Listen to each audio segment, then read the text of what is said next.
తనపై నమ్మకంతో టీడీపీ జిల్లా అధ్యక్ష పదవి అప్పగించిన పార్టీ జాతీయ అధ్యక్షులు చంద్రబాబు నాయుడు యువనేత నారా లోకేష్ కు రుణపడి ఉంటారని కర్నూలు పార్లమెంటరీ టీడీపీ నూతన జిల్లా అధ్యక్షురాలిగా బాధ్యతలు స్వీకరించిన గుడిసె కృష్ణమ్మ తెలిపారు. అందరి సహాయ సహకారాలతో జిల్లాలో పార్టీని మరింత బలోపేతం చేయడంతో పాటు రాబోయే స్థానిక సంస్థల ఎన్నికల్లో పార్టీని విజయపథం వైపు నడిపేందుకు కృషి చేస్తారని ఆమె హామీ ఇచ్చారు.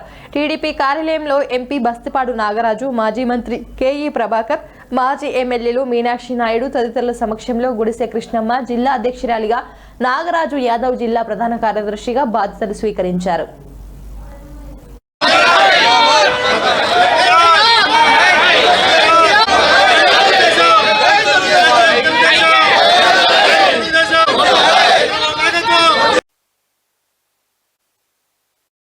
ఎందుకంటే చంద్రబాబు నాయుడు గారు నా తండ్రి సమానులు. ఎప్పుడైతే నేను 2004లో ఎమ్మెల్యేగా చేపట్టి ఆ ఎలక్షన్ రోజు నుంచి ఇప్పటి వరకు చంద్రబాబు నాయుడు గారిని నా తండ్రిగా భావించి, తెలుగుదేశం పార్టీని నా కుటుంబంగా భావించి, ఆ రోజు నుంచి ఈ రోజు వరకు పార్టీయే ప్రాణంగా, పార్టీ కార్యకర్తలే నా కుటుంబ సభ్యులుగా నిరంతరం కష్టపడి పనిచేస్తూ ఈ అవకాశం ఇచ్చినందుకు నారా చంద్రబాబు నాయుడు సార్ గారికి, అదేవిధంగా లోకేష్ అన్న గారికి నా హృదయపూర్వక పాదాభివందనాలు తెలియజేస్తున్నాను. నిజంగా చాలా మంది నిన్న మొన్న అందరు కూడా ఫోన్ చేసి చాలా అదృష్టం అక్క అన్నారు. నిజంగా అదృష్టవంతరాలనే ఈ విషయంలోన చాలా సంతోషంగా ఉంది. అదేవిధంగా చాలా బాధ్యతాయుతమైన పదవి ఇది.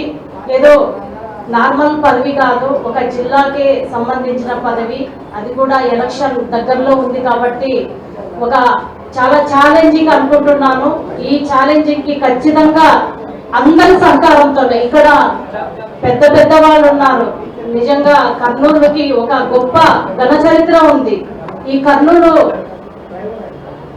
జిల్లాలోన అనేక మంది ఉద్దండులు, అనేక మంది నాయకులు ఉన్నారు. కానీ మొట్టమొదటిగా ఒక మహిళకు జిల్లా అధ్యక్ష పదవి ఇవ్వడం అనేది, అది కూడా బడుగు బలహీన వర్గాలకు చెందిన ఒక మహిళగా ఈరోజు నారా లోకేష్ గారు, నారా చంద్రబాబు నాయుడు గారు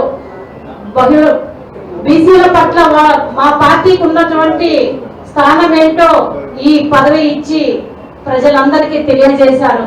కాబట్టి బడుగు బలహీన వర్గాలకు ప్రతినిధిగా ఈ జిల్లాలోన తెలుగుదేశం పార్టీ కార్యకర్తల దగ్గర నుంచి నాయకుల వరకు ప్రతి ఒక్కరికి అండగా ఉండి పార్టీని మరింత బలోపేతం చేస్తానని చెప్పి అందరి సహకారంతో, ఇక్కడ ఉన్నటువంటి అందరి సహకారంతో చేస్తానని చెప్పి ఈ సందర్భంగా తెలియజేసుకుంటున్నాను.